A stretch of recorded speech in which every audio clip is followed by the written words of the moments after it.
So I went to a 12-step meeting to workshop a few things, and what did I go to workshop? So I learned in the Zohar, it said, whoever's charitable with the Shekhinah is charitable with the Holy One, blessed be He. So, in other words, if you are kind to the feminine, then you're kind to God. The feminine divinity, then you're kind to God. Since when Yisrael, Bnei Yisrael, the Jews, or in other words, the children of Hashem, the children of Yisrael, the chosen one, sinned, the Holy One, blessed be He, wanted to afflict them. Ima, their mother, the Shekhinah, the feminine principle, brooded over them. The feminine presence, the divinity. This was so until they fell into bad ways. The Holy One, blessed be He, then exiled the king's children together with the queen, and swore he shall not return to his place till the queen returns to hers. A man who is charitable with the Shekhinah and repents, and in all her Torah and precepts meditates only on redeeming the Shekhinah from exile, acts with piety towards his Maker. It's as if he redeemed him and his Shekhinah and his children from exile.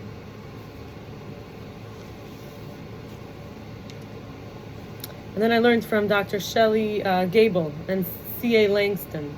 C.A. Langston talks about capitalization, and Dr. Shelley Gable talks about capitalization responses. Capitalization is the process of sharing good news with others, and the subsequent, the responses are the responses received subsequently.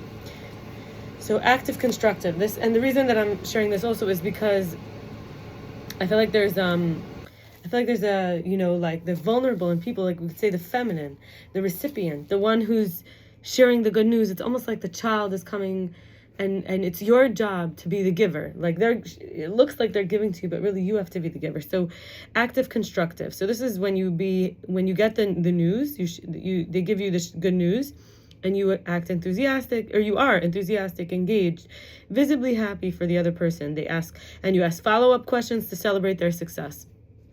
Passive constructive is you're mildly pleased, but muted and understated. You might acknowledge the good news, but you move on quickly. Then we have active destructive. This is almost like you're acting like the enemy. You immediately point out negative aspects, risks, the downsides of the accomplishment. And finally, then you have passive destructive. This is someone disinterested, dismissive, completely ignoring the good news, or they make it all about themselves. So in every situation, we could see how we're treating the divine feminine, which is in everybody. So I went to a 12-step meeting to really discuss this, and I realized that I had spiraled after I went on a date because he did not say he enjoyed it. He didn't thank me for coming out. He didn't say he wants to meet again. And little did I know that this person has this too many prepared comments and ideas, that it was not just innocent. I, at that point, was like, wanting him to give me security, certainty, clarity, but he was deliberately depriving me of those things to see whether he could have the upper hand. So thank God I'm immune. I felt like so much self-doubt, like he wanted me to feel bad, like I'm asking for too much. He kept attacking me. So I thought, my entitlement was that I expected to be the victim at his expense or others' expense before, right? But now I'm more resilient. I could feel pain and withstand, whether it's emptiness, loneliness, physical hurt, unmotivation, brain fog, disappointment, shame, anxiety, or shock, or grief. And I pull back the umbilical cord from the other person to soothe me, comfort me. I tie the knot, and I send it up to my higher power, my higher self, Hashem, right? And then when I was looking to take something in from the other person, I could take in the addictive motors. We call them cravings, inner demons, fears, avoidance, destruction, attachments, obsessions, self-pity, criticism, void. So I was looking to him for something he didn't have to give. And I realized, most people are just suffering.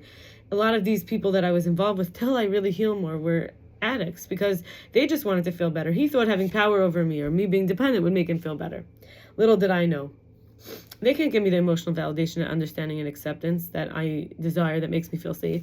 They don't feel safe. They need me to give them validation, acceptance, understanding. He was so prepared with agendas and excuses and attacks that he had predicted that I would behave in a certain way. How could that be if he was coming in innocent? So many addicted people want this, like the man from the date. He works many hours, smokes weed, nonstop using the zin, I heard is a nicotine. And he thought he could buy me, like he paid for stuff. He thought that would make me dependent. But I need to work on giving myself meaning and inspiration without an ego delusion that I have to sacrifice myself or that I'm so much better, grandiose. Because when there's those longings, we might objectify what it is we're looking for. We might even turn a person into like the relief, the comfort, the soothing.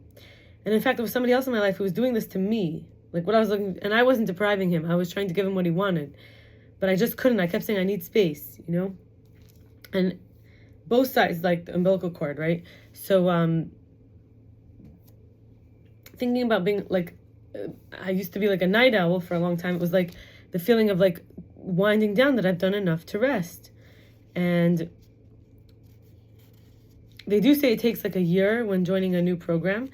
And I've only been in this program for like almost 8 months. So at the time where I wrote this, it was 7.5 months. So it was like, it takes a year from joining to date, because I guess I worry like, what if I join a program, then I'll have another year. Then I'll join another program, have another year. But really, it's not about waiting a year. It's about not replacing a drug with a person. And finally, I want to share from a few different women at a women's Tisha B'Av event, which I really loved and had a great time at. Tisha B'Av is the 9th of Av. It was a fast day.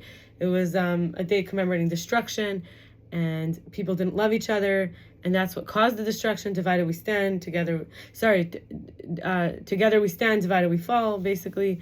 So Nathalie Levy Riess says, when someone triggers you, try to remember that God sees things in them that you don't.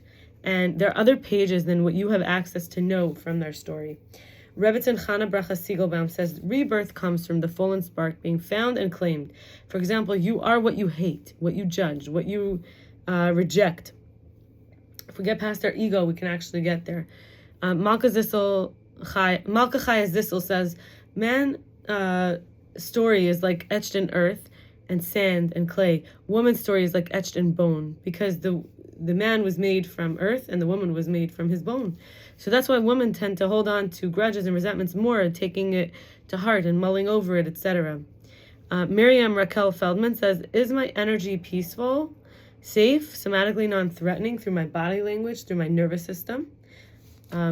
She says, self-compassion could take me out of that inner critic, the fight or flight type of states, repressing or avoiding emotions that just need to pass away rather than be buried alive. She says physical sensations like a chest that's, or a throat or a jaw that's tight, or a stomach drops, or a rapid heartbeat, they're uncomfortable, but they bring wisdom. She says, for example, let's say you had a flight mode because you needed space. Let's say you had a throat constriction because you need to speak up. And these messages and guidance that once are allowed bring actually flow and release, and gives us more tolerance and acceptance of our flaws in ourselves and others, where we don't make excuses for hurtful or irresponsible behavior. And we do not use this to spiritually bypass by unwisely pretending or being in denial. And but we get to see humans, including ourselves, in a lens of less judgment, less triggered, less accusatory, because of we're not aversive to the feeling. So if it's in our blind spot, our shadow, it's the idea with the ego resists, the soul persists, because showing us again, like what you resist persists, showing us again and again until we dissolve the projection and own our own shortcomings. Because Hashem has a way of showing us in others what we've rejected in ourselves. When you feel like you're saying, like, I would never do that, or how could they do that? Or what were they thinking? Or how could they be that way? She says that that's leading us to the soul alignment, where we could discern better both our strengths and our weaknesses in ourselves and others. And what are some ways, to have the self-compassion? She says somatically. First of all, touch, validate, give permission, and love and accept the self exactly as I am. Let the body do what it needs. And for example, it could be everything from like stretching, running in place. Just trust your body. It usually knows what to do. And I'll stop here. I wish everybody all the best. Have a great rest of your day. Have a great day. Have a great life. May we be well.